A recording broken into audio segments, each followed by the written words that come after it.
Il est une frontière naturelle entre les États-Unis et le Canada. Le lac Supérieur, plus vaste réserve d'eau douce du monde, est si grand que les habitants le comparent à une mer intérieure. Dans ce grand nord américain, sauvage, les étendues de sapins se mêlent à l'eau cristalline. Attention à la marche. Pour apercevoir une petite partie de l'immensité du lac, il faut embarquer avec le capitaine JB. Ah, c'est un pull de Mont-Plaisante, dans le Michigan. Je connais bien, j'ai vécu 7 ans là-bas. Vous venez d'Italie? Super, ravi de vous rencontrer. JB a grandi sur les rives du lac Supérieur et cela fait 28 ans qu'il navigue le long de ses côtes. Mais la traversée est loin de ressembler à celle d'un lac traditionnel. Le lac Supérieur est tellement grand qu'il se comporte un peu comme un océan. En fait, c'est presque l'océan. Il y a des vagues qui peuvent atteindre entre 6 et 9 mètres de haut. C'est une expérience très différente de ce que vous pouvez imaginer quand vous pensez à un lac. Le lac s'étend sur plus de 82 000 km², quasiment la taille de la région Nouvelle-Aquitaine. Là, vous voyez cette bande de terre, ces grandes îles. Pour vous donner une petite perspective, c'est quasiment la même taille que l'île de Manhattan à New York. Ici, l'eau est si pure que les habitants disent qu'il est possible de la boire directement. Mais ce qui fait la renommée de l'endroit, c'est surtout cette palette de couleurs.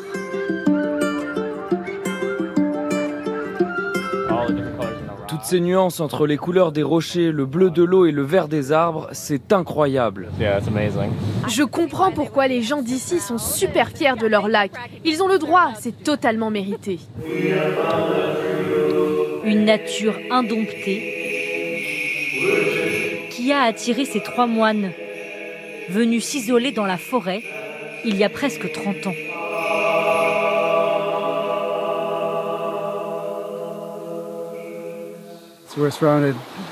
Ici, on est entouré par les 3 rives du lac.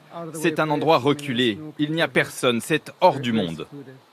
Et c'est magnifiquement sauvage. Les gens d'ici disent que c'est la terre de Dieu. C'est tellement beau. Le père Ambrose et le père Sergius ne se contentent pas de prier. Ils sont aussi devenus des stars locales grâce à leur confiture. Leur plus célèbre, la confiture de Timblebury, une baie qui ne pousse qu'aux abords du lac. Ça ressemble à la framboise, mais en plus doux. Elles sont très fragiles. Elles ont aussi beaucoup plus de graines que les framboises. Ça fond vraiment dans la bouche, c'est très délicat. Et ça a un petit parfum musqué. Les locaux aident les moines à ramasser les baies et 10 employés laïcs travaillent dans ce petit atelier, comme Ryan.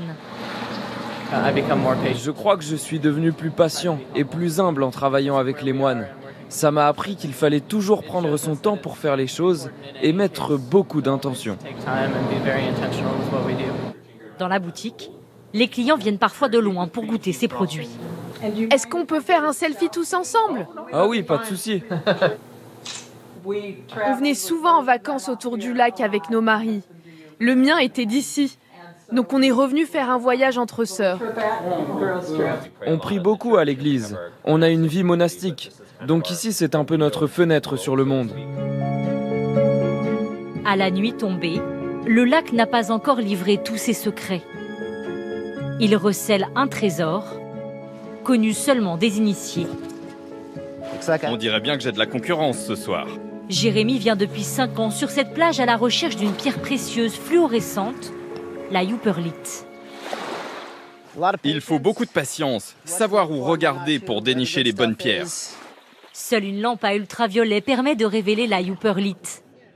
Illuminée, elle semble comme incrustée de petites flammes. Oh wow, that's a nice one. Waouh, elle est bien celle-là. See, that one's just so solid.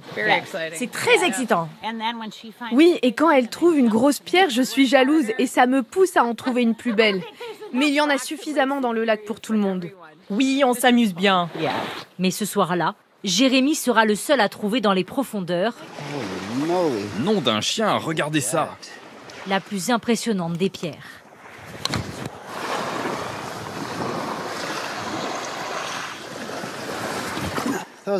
Voilà ce que j'essaye de trouver. Je suis très content. Elle est vraiment pas mal. Preuve que le lac supérieur récompense toujours ceux qui viennent s'aventurer sur ses rives dans le Grand Nord.